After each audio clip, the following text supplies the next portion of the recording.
একবার একজন ইহুদি নারী নবীজি সাল্লাল্লাহু আলাইহি ওয়াসাল্লামকে দাওয়াত দিয়েছে তার বাড়িতে। আহলে কিতাব এই হিসাবে নবীজি দাওয়াত গ্রহণ করেছে। ওই মহিলা ছাগলের গোশতের সাথে বিষ মিশায়া দিছে। তারা 3 বার নবীজিকে হত্যার অপচেষ্টা করেছে। এখন দাওয়াতে গিয়া নবীজি ছাগলের গোশত মুখে দিয়েছেন। নবীজি সাল্লাল্লাহু আলাইহি ওয়াসাল্লামকে তৎক্ষণাৎ ওহী মারফত আল্লাহ তাআলা জানায় দিয়েছেন এই গোশতের সাথে বিষ মেশানো। নবীজি সাল্লাল্লাহু আলাইহি ওয়াসাল্লাম সবাইকে এই গোশত খাইতে মানা করে দিলেন। এই বিষের ক্রিয়া নবীজির মধ্যে যদিও তৎক্ষণাৎ দেখা দেয় নাই, কিন্তু ইন্তেকালের পূর্বে নবীজি সাল্লাল্লাহু আলাইহি ওয়াসাল্লাম আয়েশা সিদ্দিকা রাদিয়াল্লাহু তাআলা আনহাকে বলেছিলেন, আয়েশা, ওই যে ইহুদি আমাকে ষড়যন্ত্র করে বিষাক্ত গোশত খাওয়াইছিল, ওই বিষক্রিয়া আমার মধ্যে প্রবল আকার ধারণ করেছে। ওই বিষের ক্রিয়ায় মনে হচ্ছে কেমন যেন আমার শিরা উপশিরা ছিঁড়ে যাচ্ছে। রাসূল আকরাম সাল্লাল্লাহু আলাইহি ওয়াসাল্লাম ওই সময়ও ওই মহিলার উপরে অ্যাকশন নেন নাই, মাফ করে দিয়েছেন, কিছু বলেন নাই। এরপরে আরেকবার ইহুদিদের মধ্যে একটা বিষয় নিয়ে গঞ্জাম লাগছে, ইহুদি আর মুসলমানদের মধ্যে। নবীজি সাল্লাল্লাহু আলাইহি ওয়াসাল্লাম এই বিষয়ের মীমাংসার জন্য যাবেন। আল্লাহর রাসূল সাল্লাল্লাহু আলাইহি ওয়াসাল্লাম যখন ওই ইহুদি গোত্রের মধ্যে গেছে, নবীজিকে একটা দেয়ালের সাথে বসার ব্যবস্থা তারা করছে, আর এই দিক দিয়া ষড়যন্ত্র করছে দেয়ালের উপর থেকে আমার আপনার নবীর উপরে বড় পাথর তারা ফেলে দিবে, পাথরের আঘাতে নবীজি মারা যাবে, ষড়যন্ত্র করছে।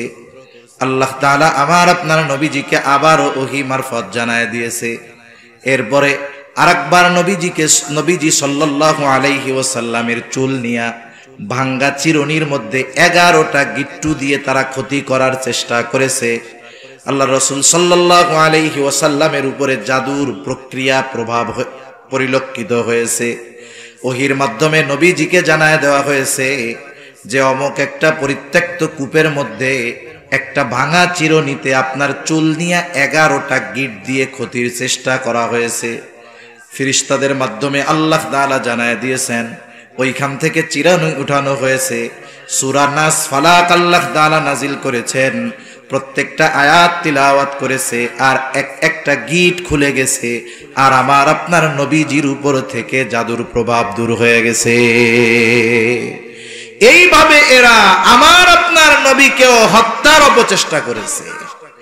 এদের আরো অবাধ্যতার কারণে একটা সময় জাজিরাতুল আরব থেকে এদেরকে বিতাড়িত করা হয়েছে। পৃথিবীর কোথাও গিয়ে তারা স্থির হতে পারে নাই, কারণ যেখানেই গেছে ওখানেই বিশৃঙ্খলা তারা সৃষ্টি করেছে। অথচ এই জাতির প্রতি আল্লাহ তাআলার করুণা কত ছিল। পবিত্র কোরআনুল কারীমের মধ্যে অনেক নিয়ামতের কথা আল্লাহ তাআলা বর্ণনা করেছে। যখন মূসা আলাইহিস সালাতু ওয়াস সালাম বনি ইসরাঈলদেরকে নিয়ে লোহিত সাগর পাড়ি দিয়ে চলে আসছে, আল্লাহ তাআলা ফেরাউনের জুলুম থেকে আল্লাহ তাআলা তাদেরকে নিষ্কৃতি দিয়েছেন। তাদের চোখের সামনে ফেরাউনের করুণ পরিণতি হয়েছে, তারা নিজ চোখে দেখছে। যখন তারা দরিয়ার ওপর পারে সমুদ্র পাড়ি দেওয়ার জন্য অপেক্ষা করতেছে, ফেরাউনের বাহিনীর কাছে যখন খবর চলে গেছে যে মূসা আলাইহিস সালাম তো তার উম্মতদেরকে নিয়ে মিশর ছেড়ে চলে যায়, শত্রু হাতছাড়া হয়ে গেল। 6 লক্ষ সশস্ত্র সৈন্য নিয়ে ফেরাউন মূসা আলাইহিস সালাম আর তার উম্মতের পেছনে দাওয়া করলো।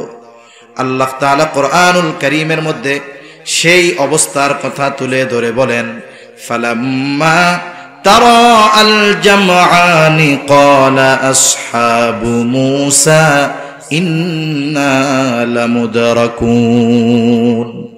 বনি ইসরাঈলেরা মূসা আলাইহিস সালামের কাছে বলতেছে, যখন একদল অপর দলরে দেখতে পায়, বনি ইসরাঈলেরা দেখতেছে ফেরাউন তার বাহিনী নিয়ে তাদের দিকে আসতেছে, আর ফেরাউনও দেখতে পায় যে তারা সমুদ্রের পারে দাঁড়ায় আছে, আজকে এদেরকে সমূলে নির্মূল করে দেওয়া হবে।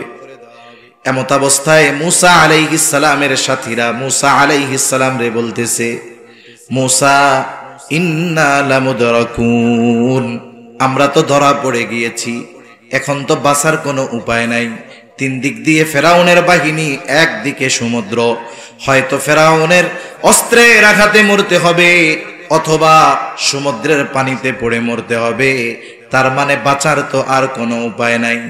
কিন্তু মূসা আলাইহিস সালাম এই পথে তো নিজ সিদ্ধান্তে আসেন নাই, বরং এই পথে আসার সিদ্ধান্ত যিনি দিয়েছেন তিনি কে?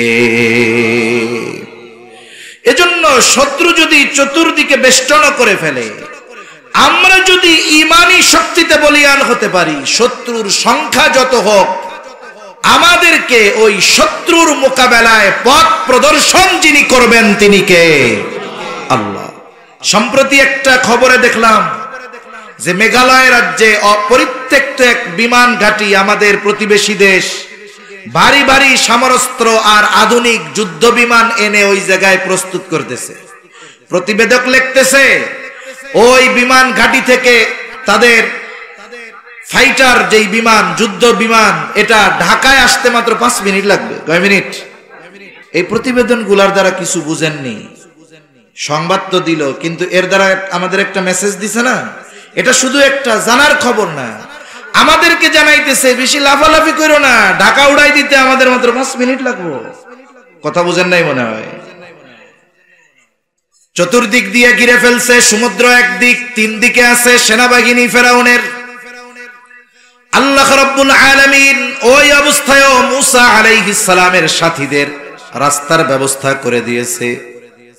মূসা আলাইহিস সালামকে যখন তার উম্মতেরা বলতেছে ইন্না লামুদরাকুন, আমরা ধরা পড়ে গিয়েছি, আর মূসা আলাইহিস সালাম তৎক্ষণাৎ তাদের কথার জবাবে বলেন কাল্লা ইন্না মাইয়া রাব্বি সায়াহদিন, কখনোই ধরা পড়বো না, এখনো পড়বো না, পরেও পড়বো না। অনেক সময় হয় না, শত্রু একবার যদি হাতছাড়া হয়, রাগ তো জমা থাকে, দ্বিতীয়বার যদি পায় ওরে সাইজ ডাবল করে। ওদের ভয় হলো যদি এখন কোনো মতে বাঁচি, পরে যদি ধরা পড়ি তাইলে তো সাইজ ডাবল দিবে। তার মানে মূসা আলাইহিস সালাম জানায় দিলেন ধরা এখনো পড়বো না, পরবর্তীতে পড়লে ডাবল সাইজ হওয়া লাগবে, এ চিন্তা কইরো না, কখনোই সে আমাদেরকে ধরতে পারবে না। এখন প্রশ্ন হইতে পারতো বনি ইসরাইলের, কি বলেন ধরা পড়বো না? লড়াই করার মতো অস্ত্র নাই, সমুদ্র পাড়ি দেওয়ার মতো কোনো বাহন নাই, লড়াই করার অস্ত্র নাই, সমুদ্র পাড়ি দেওয়ার ব্যবস্থা নাই, কি কইরা বলেন ধরা পড়বো না? আমাদের কাছে তো কোনো কিছুই নাই। মূসা আলাইহিস সালাম বলেন ইন্না মাইয়া রাব্বি, ওদের সাথে যা থাকে থাক, আমার সাথে যিনি আছেন তিনি কে? আমার সাথে রব আছে, ধরা পড়বো না। প্রথম কারণ কি? যে আমার সাথে কে আছে? রব আছে, আমার রব আছে। সায়াহদিন, যেই রব পথ দেখায় এই পর্যন্ত আনছে, ওই রব এখনই বাকি পথ দেখায় দিবে। সুবহানাল্লাহ বলেন। আল্লাহ রাব্বুল আলামিনও পথ দেখায় দিলেন। আল্লাহ তাআলা বলেন ফাআওহাইনা ইলা মূসা আনিদরিব বিআসাকাল বাহর ফানফালাকা ফাকানা কুল্লু ফিরকিন কাত-তাউদিল আযীম। আল্লাহ তাআলা ওহী পাঠায় দিলেন মূসা আলাইহিস সালামের কাছে, প্রত্যাদেশ পাঠায় দিলেন আনিদরিব বিআসাকাল বাহর। মূসা আলাইহিস সালামের সাথে যেই হাতে যেই লাঠিটা ছিল, এটা ছিল ওনার অন্যতম মুআজিজা। আল্লাহ তাআলা আদেশ করলেন লাঠি দিয়া সাগরের উপরে আঘাত করেন। সাগরে আঘাত করলে লাঠি দিয়া কি হবে? একটা ঢেউও হবে না। কিন্তু মূসা আলাইহিস সালাম বলেন নাই কেন মারবো, আদেশ করার সাথে সাথে বাড়ি মেরা দিছে। সুবহানাল্লাহ। এজন্য প্রকৃত ইমানদারের কাজ হলো আল্লাহর পক্ষ থেকে যখন কোনো সুনির্দিষ্ট আদেশ আসে, আল্লাহ তাআলার পক্ষ থেকে যখন কোনো আদেশ নিষেধ আসে, এই আদেশ নিষেধ মান্য করার ক্ষেত্রে কোনো যুক্তির পেছনে না পড়ে যাওয়া। আমরা তো আল্লাহ তাআলার আদেশ মান্য করার ক্ষেত্রেও যুক্তি তালাশ করি যে এটা করলে কি হবে। এটা ঠিক নয়। ইমানদারের কাজ, আল্লাহর পক্ষ থেকে আদেশ আসছে, এর করলে কি হবে না করলে কি হবে এত কিছুর দরকার নাই। আল্লাহ তাআলা আদেশ করেছে, ওই আদেশ অনুযায়ী আমল করা, এটাই হলো প্রকৃত ইমানদারের কাজ। ঠিক কিনা বলেন? মুসা আলাইহিস সালাম লাঠি দিয়া সাগরের উপরে বাড়ি মেরে দিছেন। বাড়ি মারার সাথে সাথে সাগর দ্বিখণ্ডিত হয়ে গেছে। শুধু সাগর দ্বিখণ্ডিত হয়ে গেছে এমনটা নয়, ফাকানা কুল্লু ফিরকিন কাত্তাউদিল আযীম, প্রত্যেকটা খণ্ড প্রত্যেকটা ভাগ পাহাড় সাদৃশ্য উঁচু দেয়ালের মতো হয়ে গেছে। দুই দিকে সরে গেছে, মধ্যে দিয়ে ফাঁকা রাস্তা, শুকনা ঠনঠনা রাস্তা আল্লাহ বানায়া দিছে। মুসা আলাইহিস সালামের কিছু বক্তব্য আছে না, যে বড় বড় নেতারা বক্তব্য দেয় নির্বাচনের আগে, দেয় না? এই নির্বাচনের বক্তব্য অধিকাংশ ক্ষেত্রে মুখ আর মাইকে আর কানে বাজে, বাস্তবে পরিণত হয় না কখনো। কিন্তু মুসা আলাইহিস সালাম যে বক্তব্য দিয়েছে কখনো ধরা পড়বো না, কাল্লা, ধরা পড়বো না। কেন? ইন্না মাইয়া রাব্বি, নিশ্চয় আমার রব সাথে আছে। ধরা পড়বো না কেন? বলে সায়াহদিন, আমার রব আমারে পথ দেখায়া দিবে। সুবহানাল্লাহ বলেন। এই বক্তব্যের বাস্তবতা বনি ইসরাইল সচক্ষে দেখছে। এইবার তারা রাস্তা দিয়ে পার হওয়া শুরু করে দিছে। আল্লাহ তাআলা কোরআনুল কারীমের আরেক জায়গায় বলেন, ওয়াজাওয়াজনা বিবানি ইসরাঈলাল বাহরা ফাআতবাআহুম ফিরআউনু বিজুনুদিহি বাগয়াম ওয়া আদওয়া। আল্লাহ তাআলা জানায় দেন, আমি বনি ইসরাইলদেরকে সমুদ্র পার করায় দিলাম। যখন বনি ইসরাইল মাঝ পথ অতিক্রম করলো, ফেরাউন তার বাহিনী নিয়ে সমুদ্রের পাড়ে, রাস্তার পাড়ে চলে আসছে। আইসা দেখে বিশাল এক রাস্তা। সে খুব ভালো মতো আমার আপনার চাইতে আল্লাহ তাআলাকে বেশি ভালো ফেরাউন চিনত।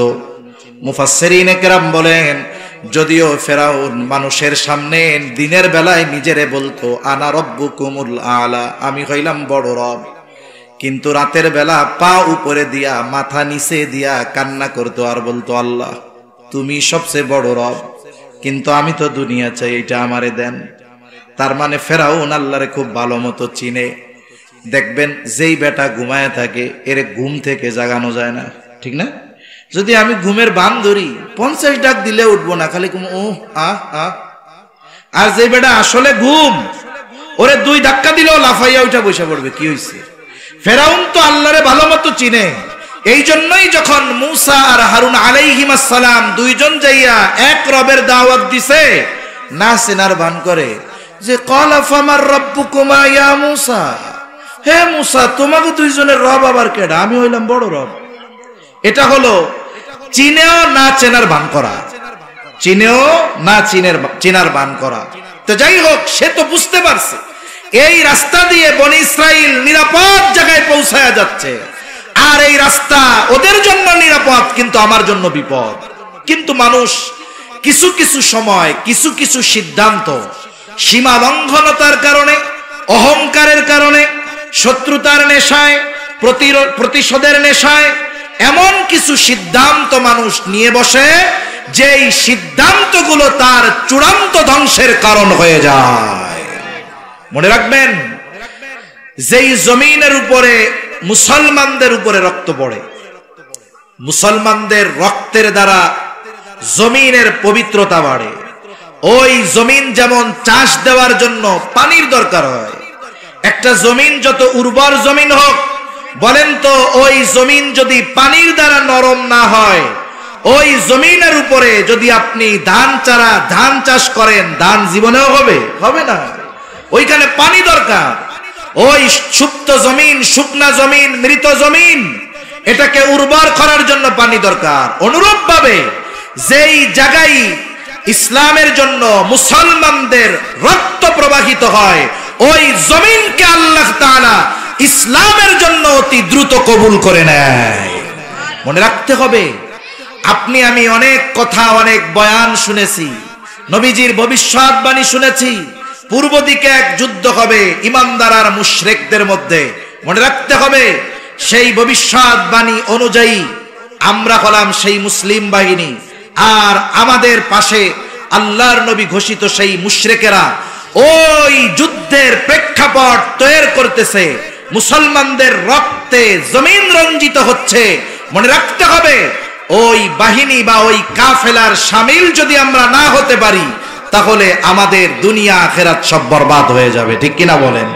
এজন্য মানসিক প্রস্তুতি আমাদের নিয়ে রাখা দরকার। আল্লাহ তাআলা বলেন, বনি ইসরাইলদেরকে আমি সমুদ্র পার করায় দিলাম। যখন তারা মাছ দরিয়ায় চলে আসছে, ফেরাউন তার বাহিনী নিয়ে, সে যদিও জানে এই রাস্তা আমার জন্য নিরাপদ নয়, কিন্তু ওই যে শত্রুতা, প্রতিশোধের নেশা, সীমা লঙ্ঘন করা, এই কারণগুলার জন্য সে তাদের অনুসরণ করা শুরু করলো। আল্লাহ তাআলা বলেন, ফাআতবাআহুম ফিরআউনু বিজুনুদিহি বাগয়াও ওয়া আদওয়া। ফেরাউন তার সৈন্য সামন্ত সহ বনি ইসরাইলদের অনুসরণ করা শুরু করলো। কেন? বাগয়াও ওয়া আদওয়া, সীমা লঙ্ঘন করে, শত্রুতা বশত বনি ইসরাইলদের সমূলে নির্মূল করার লক্ষ্যে, হত্যা করার নেশায়, রক্তপাতের নেশায় এবার সে তাদের পিছনে অনুসরণ করা শুরু করলো। বনি ইসরাইলেরা সমুদ্রের অপর পাড়ে উঠে গেছে। এখন যাদের জন্য আল্লাহ রাস্তা বানিয়েছেন, ওই রাস্তা ব্যবহার শেষ, প্রয়োজন শেষ। বলেন তো এখন আর ওই রাস্তার দরকার আছে নাকি? আপনাদের রাস্তা দিয়ে আসার সময় কয়েকটা নতুন ব্রিজ পাইছি। ব্রিজের পাশ দিয়া, ব্রিজ কমপ্লিট হওয়ার আগে একটা পার্শ্ব রাস্তা ছিল। বলেন তো এখন যদি কেউ গিয়া গভর্নমেন্টের কাছে বলে, আমরা 6 মাস 9 মাস 1 বছর ওই রাস্তা দিয়া চলছি, এখন ব্রিজ হয়ে গেছে, ওই রাস্তাটার আর কোনো দাম নাই, তাই না? 10 লাখ টাকা দেন, রাস্তাটা পাকা করমু, দিবে নাকি? আর উল্টা করবে যে মাটি বালিগুলো আছে কাটটা লয়ে যান, ওইটার জন্য খালের পানি ঠিক মতো যাইতেছে না, ঠিক কিনা বলেন? তার মানে রাস্তা যাদের জন্য বানানো হয়েছে, ব্যবহার শেষ, প্রয়োজন শেষ। এখন আর এই রাস্তার প্রয়োজন নাই। আল্লাহ তাআলা পানিকে নির্দেশ দিলেন, পানি তুমি আগের অবস্থায় ফিরে যাও। আল্লাহ তাআলা হলেন এমন এক মহান সত্তা। আল্লাহ তাআলা যখন কোনো কিছু ইরাদা করেন, ইচ্ছা করেন, শুধু বলেন হও, সেটা তৎক্ষণাৎ হয়ে যায়। আল্লাহ তাআলা বলেন, ইন্নামা আমরুহু ইযা আরাদা শাইআন আন ইয়াকুলা লাহু কুন ফায়াকুন। আল্লাহ তাআলা যখন কিছু ইচ্ছা করেন, শুধু বলেন হও, তৎক্ষণাৎ সেটা হয়ে যায়। এইবার দুই দিকের পাহাড় সদৃশ্য পানির এই উঁচু দেয়াল একসাথে ফেরাউন আর তার বাহিনীর উপরে একসাথে আছড়া পড়ছে। স্বাভাবিক ঢেউয়ের তোড়ে মানুষ অনেক সময় গহীন সমুদ্রে চলে যায়, মারা যায়। পানি যদি একসাথে পড়ে, বাঁচার আর উপায় নাই, একটাও নিচের থেকে আসতে পারে না। কিন্তু আল্লাহ তাআলা ফেরেশতা পাঠায়া দিছে যে ফেরাউন রে তো এইভাবে মারা যাবে না, এক টানে সমুদ্রের তলদেশ থেকে ওরে উপরে উঠায় নিয়ে আসছে। আমাদের অঞ্চলগুলাতে মাঝে মধ্যে মুরগিরে জীবাণীতে ধরে না, মুরগি কি হয়, এটা নড়ে না, চড়ে না। এরপরে দেখছি যে আমার দাদি, মা, ওনারা কোনো মতে পুকুরের মধ্যে অথবা বালতির মধ্যে পানি দিয়া 2-4টা সুবনি মারে, 8-10টা সুবনি যেই দিয়া ছাইড়া দেয়, এবার ঝাড়া একটা দিয়া কয় যে আমি এখন ফিট আছি, আর কোনো অসুবিধা নেই, আর সুবনি টুবনি মাইরো না। তার মানে সুবনির ঠেলায় তার ওই ওম নাকি অলসতা কাইটা হুশ ফিরে আসে আর কি। এইবার যখন সুবনি শুরু হইছে, হুশ ফিরে আসছে যে আমার খোদাইগিরি তো শেষ। এইবার সেই ঈমান আনার ঘোষণা দিচ্ছে। আল্লাহ তাআলা বলেন, হাত্তা ইযা আদরাকাহুল গরাকু ক্বালা আমানতু আন্নাহু লা ইলাহা ইল্লাল্লাযী আমানাত বিহি বানু ইসরাঈল ওয়া আনা মিনাল মুসলিমিন। ফেরাউন এবার বলতেছে, আমি ঈমান আনলাম, আল্লাহ ছাড়া কোনো ইলাহ নাই, আমার এই রবগিরির দরকার নাই, এটা ছেড়ে দিলাম, আমি স্বীকার করলাম যে আল্লাহ ছাড়া কোনো ইলাহ নাই। বনি ইসরাইল যার উপরে ঈমান আনছে, আমিও তার উপরে ঈমান আনলাম। আরে আমি মুসলমানদেরই তো একজন, ওয়া আনা মিনাল মুসলিমিন, আমি তো মুসলমানদেরই একজন। বলেন তো একটা মানুষের ঈমান আনার জন্য এর চাইতে সুস্পষ্ট ঘোষণা আর দেওয়ার কোনো দরকার আছে? নাই। কিন্তু এরপরেও আল্লাহ তাআলা তার ঈমান কবুল করেন নাই। কেন? কারণ মুফাসসিরিনে কেরাম বলেন, ঈমান সব সময় কবুল হয় না। ঈমান কবুলের কয়েকটা সময় আছে, ওই সময় পর্যন্ত ঈমান কবুল হবে। যেমন কিয়ামতের আগে একদিন পশ্চিম দিক দিয়া সূর্য উঠবে, বলে ওই সূর্য ওঠার আগের রাতটা হবে অনেক দীর্ঘ রাত। পশু পাখি আওয়াজ শুরু করবে, গোয়াল ঘরের পশুগুলো আওয়াজ শুরু করবে, বাচ্চারা কান্না করতে থাকবে, সূর্য ওঠে না কেন, দিন হয় না কেন। কিছু সময় পর আলোকিত হবে, তবে পূর্ব দিকে নয়, পশ্চিম দিক দিয়া সূর্য উঠবে। কিছু দূর উঠবার পর আবার ডুবে যাবে। এর পরের দিন থেকে আবার প্রতিনিয়ত পূর্ব দিক দিয়ে সূর্য উঠতে থাকবে। ওই পশ্চিম দিক দিয়ে সূর্য ওঠার আগ পর্যন্ত মানুষের তাওবা ঈমান কবুল হবে। এটা হলো আম সময়। এরপরে আর কারো তাওবা আল্লাহ তাআলা কবুল করবে না। আর এটা ঘটবে কিয়ামতের একেবারে সন্নিকটে, কাছাকাছি সময়। আর একটা হলো মানুষের মৃত্যু যন্ত্রণা শুরু হওয়ার আগ পর্যন্ত তাওবা ঈমান কবুল হয়। নবীজি সাল্লাল্লাহু আলাইহি ওয়াসাল্লাম বলেন, ইন্নাল্লাহা ইয়াকবালু তাওবাতাল আবদি হাত্তা মা লাম ইউগারগির। মৃত্যু যন্ত্রণা শুরু হওয়ার আগ পর্যন্ত আল্লাহ তাআলা তার বান্দার তাওবা ঈমান কবুল করে। আর একটা হলো গজব আসার আগে যদি ঈমান আনে তাইলে ঈমান কবুল করা হয়। তবে গজব আসার পরে যদি ঈমান আনে তাইলে কবুল করা হবে না। যেমন ইউনূস আলাইহিস সালামের সম্প্রদায় অবাধ্য এক জাতি ছিল। তাদের অবাধ্যতা যখন চূড়ান্ত পর্যায়ে পৌঁছে গেল, আল্লাহ তাআলার পক্ষ থেকে ঘোষণা আসলো 3 দিন পর তাদের উপরে গজব আসবে। একদিন 2 দিন পার হয়ে গেছে, গজবের খবর দেওয়ার পরে এদের অবাধ্যতার মাত্রা আরো বাড়ছে। ইউনূস আলাইহিস সালাম দেখলেন এদের মধ্যে পরিবর্তনের কোনো আভাস নাই, বরং অবাধ্যতার মাত্রা আরো বাড়ছে। আল্লাহর গজব নিয়ে এরা ঠাট্টা মশকরা শুরু করে দিয়েছে। ইউনূস আলাইহিস সালাম চিন্তা করলেন, স্বাভাবিক যখন আল্লাহ তাআলা কোন সম্প্রদায়ের উপরে গজব দিছে, আল্লাহ গজব দেওয়ার আগে ওই এলাকায় যাকে আল্লাহ নবী হিসাবে প্রেরণ করেছেন তাকে আগে নিরাপদ জায়গায় নিয়েছেন, এরপরে গজব দিছে। অতীতের এই বিষয়টাকে সামনে রেখে আল্লাহ তাআলার পক্ষ থেকে নির্দেশ আসার আগেই ইউনূস আলাইহিস সালাম এলাকা ছেড়ে চলে গেলেন। যেই দিন গজব হবে ওই দিন সকালবেলা সকলে দলে দলে ইউনূস আলাইহিস সালামের বাড়িতে আসছে। কোথায় ইউনূস আলাইহিস সালাম? আজকে নাকি গজব আসবে, মজা করার জন্য আসছে। বাড়িতে আইসা দেখে বাড়িতে কোনো লোক নাই, একেবারে খালি। তারা চিন্তা করলো আশেপাশে কোথাও গেছে কিনা। কয়েকজনকে পাঠায় দিছে, যাও আশেপাশে কোথাও ইউনূস আলাইহিস সালাম আছে কিনা একটু খোঁজ খবর নিয়ে আসো। তারা দীর্ঘ সময় তন্ন তন্ন করে খুঁজে এসে বলে কোথাও তার কোনো খবর নাই।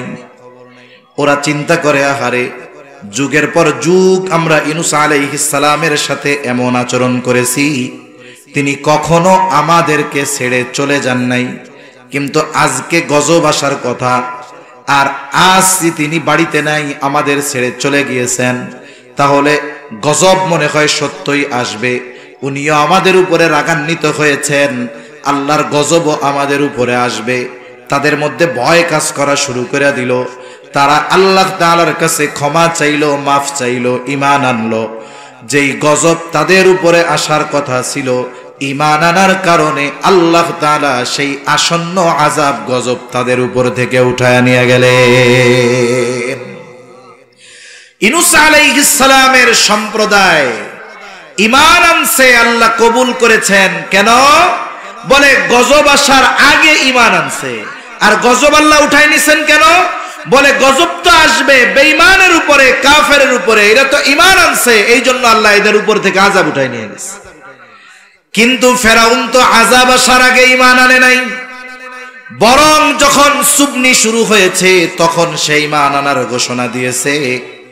এই জন্য আল্লাহ তাআলা সুস্পষ্টভাবে ঈমানের ঘোষণা দেওয়ার পরেও ফেরাউনের ঈমান তাওবা আল্লাহ তাআলা কবুল করে নাই। এই যে ফেরাউন যে লোহিত সাগরের মধ্যে ডুইবা সলিল সমাধি ঘটলো ফেরাউনের, সমুদ্রের অপর পারে দাঁড়িয়ে একেবারে সচক্ষে বনি ইসরাইলরা এই দৃশ্য দেখছে। এর মাধ্যমে কি হলো? মুসা আলাইহিস সালামের যেই বক্তব্য, এর সত্যতা তারা নিজের চোখে দেখলো, যে ধরা কখনোই পড়ব না। কেন পড়ব না? কারণ আজকেই ফেরাউনের শেষ দিন, চোখের সামনে ফেরাউন শেষ। দ্বিতীয়ত ধরা পড়বো না কেন? রব সাথে আছে, রাস্তা বানায় দিবে। আল্লাহ সমুদ্রের মধ্যে দিয়ে রাস্তা বানায় দিছে। বলেন তো, এই বিষয়টা যদি কোনো দুর্বল ইমানদার দেখে, বেঈমানও যদি দেখে, আল্লাহর এই কুদরত দেখার পরে আল্লাহর উপরে এবং তাদের উপরে, তাদের কাছে যেই নবী ছিল তার উপরে আস্থা, আল্লাহর প্রতি ঈমানের কথা ছিল, ঠিক কিনা বলেন? এত বড় নিয়ামত তারা পাইছে যে আল্লাহ তাআলা সমুদ্রের মধ্যে দিয়ে রাস্তা বানায় দিছে, পরবর্তীতে যেন কোনো চিন্তা না আসে মাথার মধ্যে, এই জন্য চোখের সামনে ফেরাউনকে শেষ করে দিছে। কিন্তু এদের পরিণতি কি হইল? এই নিয়ামতটা পাওয়ার পরেও ওই পারে গিয়ে এখন তারা টেনশন করতেছে, থাকমু কোথায় আর খামু কি? চিন্তা করছেন? সমুদ্রের ওই পারে গিয়ে তাদের টেনশন এখন কি? থাকবো কোথায়, খাবো কি? যেই আল্লাহ সমুদ্রের মধ্যে দিয়ে রাস্তা বানাইতে পারে, ওই আল্লাহ তাদের খাওয়ানোর ব্যবস্থা করতে পারে কি পারে না? তারা এবার কয়, মিশরেই ভালো ছিলাম, কমপক্ষে মাথা গোজার ঠাই তো কিছু ছিল। হ্যাঁ, আল্লাহ তাআলা তাদের জন্য মেঘমালারে ছাদ বানায় দিয়েছেন। আল্লাহ তাআলা বলেন, ওয়াযাল্লালনা আলাইকুমুল গামামা ওয়া আনজালনা আলাইকুমুল মান্না ওয়াস সালওয়া। কয় থাকমু কোথায়, খামু কি? মাথার উপরে তো কিছুই নাই। আল্লাহ তাআলা তাদের জন্য মেঘমালারে ছাদ বানায় দিলেন। সাথে সাথে আল্লাহ তাআলা আসমানি খাবারের ব্যবস্থা তাদের জন্য করলেন। মান্না সালওয়ার ব্যবস্থা আল্লাহ তাদের জন্য করেছে। আল্লাহ সুবহানাহু ওয়া তাআলা তাদেরকে মূলত জেরুজালেমের কর্তৃত্ব পুনরায় তাদের হাতে ফিরায়া দিতে চাচ্ছিলেন। ফেরাউনের জুলুম থেকে তারা বাঁচলো। তাদের যে আদি পুরুষ হযরত ইয়াকুব আলাইহিস সালাম, ওনার সময় ইউসুফ আলাইহিস সালামের আহ্বানে যে বনি ইসরাইলেরা মিশর হিজরত করে চলে গেছিল, আল্লাহ তাআলা চাইলেন আবার জেরুজালেম বাইতুল মুকাদ্দাসের কর্তৃত্ব এদের হাতে আল্লাহ তুলে দিবে। ওই সময়টাতে পৃথিবীর সবচাইতে উর্বর এবং সবচাইতে উন্নত দামি জায়গা যেটা ছিল সেটার নাম হলো এই জেরুজালেম, বাইতুল মুকাদ্দাস। ওটা ছিল ওই সময়ের সবচাইতে দামি ভূমি। আল্লাহ তাআলা চাইলেন এটার কর্তৃত্ব তাদের হাতে ফিরিয়ে দিবেন। সবচাইতে আধুনিক শহর, সবচাইতে উর্বর জমিন ছিল এই বাইতুল মুকাদ্দাস, পৃথিবীর সবচাইতে দামি জায়গা। যেমন দেখেন না, আমেরিকার নিউ ইয়র্ক সিটিতে একটা ফ্ল্যাট থাকলে বাবা শত শত কোটি টাকা লাগে একটা ফ্ল্যাট কিনতে। দুবাইতে একটা ফ্ল্যাট কিনে মানুষ শুনি শত শত কোটি টাকা দিয়ে, বাড়ি না জমি না, একটা ফ্ল্যাট কিনে। ওই রকম তৎকালীন সময়ের সবচাইতে পবিত্র, সবচাইতে মূল্যবান, সবচাইতে আধুনিক, সবচাইতে উর্বর জায়গা ছিল এই বাইতুল মুকাদ্দাস। কারণ এর আশপাশ আল্লাহ তাআলা বরকত দিয়া ভরপুর করে দিছে, ঠিক কিনা বলেন? এর আশপাশ বরকতময়। স্বয়ং আল্লাহ তাআলা বলছে সবচাইতে বেশি নবী রাসূলরা ওই জায়গায় একত্রিত হইছে। সব নবী রাসূলের উপস্থিতিতে, আমার আপনার নবীর ইমামতিতে ওই জায়গায় 2 রাকাত নামাজ হইছে। এজন্য আল্লাহ তাআলা, এটা তো মেরাজের শুরু হওয়ার ভূমি, আল্লাহ তাআলা ইসরা করাইছেন মসজিদুল হারাম থেকে মসজিদে আকসা। মসজিদে আকসা থেকে নবীজির সফর শুরু হইছে ঊর্ধ্বলোকে। এই মসজিদুল হারাম থেকে মসজিদুল আকসা পর্যন্ত মধ্যবর্তী জায়গায় আল্লাহ তাআলার অসংখ্য নিদর্শন আছে, যেগুলো আল্লাহ তাআলা ওই মেরাজের সফরের আগে আমার আপনার নবীজিরে দেখাইছে। এই বাইতুল মুকাদ্দাস, আমার ভাই আরবি বক্তৃতায় বলতেছিলেন যে এই বাইতুল মুকাদ্দাস নবীজির মেরাজ শুরুর জায়গা। এই বাইতুল মুকাদ্দাস মসজিদুল আকসা, এটা আমাদের মুসলমানদের প্রথম কিবলা। এটা পৃথিবীর তৃতীয় সবচাইতে সম্মানিত স্থান। এই জায়গার দিকে ফিরে নবীজি 17 মাস নামাজ পড়ছে, এই দিকে ফিরে নবী, আমার আপনার নবী। এজন্য এই বাইতুল মুকাদ্দাসের সাথে আমাদের ঈমানের, আমলের একটা সম্পর্ক রয়েছে, ঠিক কিনা বলেন? এটা সেই জায়গা। ওই জায়গার কর্তৃত্ব ওদের হাতে আল্লাহ দিতে চাচ্ছেন, কিন্তু দিবেন কি? দামি জিনিস যদি বিনা পরিশ্রমে মানুষ পায়, এটার কদর করে না তো। ওই সময় ওইখানে শাসন করত আমালিকা গোত্র। এরা খুব শক্তিশালী ছিল। তবে যতই শক্তিশালী হোক না কেন, আল্লাহ তাআলা যাদের সাথে আছে, শক্তিশালী যতই হোক শত্রু বাহিনী, আল্লাহ যাদের সাথে আছে বিজয় তাদেরই হবে। ঠিক কিনা বলেন? এখন মুসা আলাইহিস সালাম সাদও হইছে, খাবারের ব্যবস্থাও হইছে। এখন মুসা আলাইহিস সালামকে আল্লাহ জানায়া দিবেন ওদেরকে ওই আমালিকা গোত্রের সাথে একটু যুদ্ধ করতে হবে। তবে লড়াই হবে ঠিক, জয় এদেরই হবে, এ ব্যাপারে কোনো সন্দেহ নাই।